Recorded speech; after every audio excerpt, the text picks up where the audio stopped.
Tesla dévoile un planisphère de bornes de recharge. Une espèce de map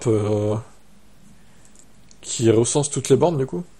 Enfin, tu remarques quand même qu'il y a des zones, il n'y a rien du tout, quoi. Il y a beaucoup plus de zones où il n'y a rien que où il y a... Bon, en Russie, bon, on s'étonne pas qu'il y ait rien, du coup, mais...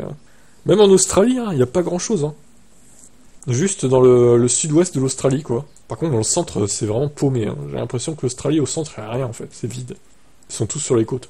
Ça fait 12 ans que Tesla inaugura ses premiers superchargeurs aux US avec une ambition claire de rendre les VE viables pour les longs trajets. À l'époque, la principale critique des voitures électriques était leur autonomie limitée et l'absence d'infrastructures de recharge rapide. Les 6 premiers sites de superchargeurs situés en Californie et sur la côte Est ont été installés pour démontrer la capacité des Model S à parcourir de longues distances en étant rechargés rapidement. Ces bornes permettaient à la voiture de récupérer environ 50% de son autonomie en 20 à 30 minutes, une prouesse technologique pour l'époque. Après un démarrage modeste, Tesla a rapidement étendu son réseau aux US, faisant de l'expérience de recharge rapide un argument central pour l'achat de ses véhicules. En 2014, Tesla a annoncé que plus de 80% de la population américaine était couverte par son réseau de superchargeurs, avec des stations stratégiquement placées sur le long des grandes autoroutes inter-États. Le modèle économique derrière ce réseau était audacieux.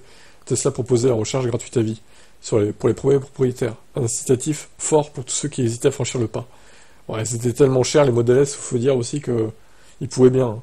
Cette gratuité a cependant été progressivement supprimée pour les nouveaux véhicules à partir de 2017, remplacés par des frais plus faibles que ceux de la concurrence, permettant ainsi à Tesla de monétiser son réseau, tout en gardant des prix compétitifs. À partir de 2014, Tesla a commencé à déployer ses superchargeurs en dehors des US, l'Europe a été une priorité, donc Norvège, Pays-Bas, Allemagne. En 2016, le réseau européen comptait plus de 300 stations. Tesla a rapidement couvert les grands axes européens, permettant aux conducteurs de traverser l'Europe du Nord au sud, de la Norvège à l'Espagne sans craindre de manquer de charge. En Asie, Tesla a rencontré des défis différents, notamment en raison des infrastructures électriques variées d'un pays à l'autre.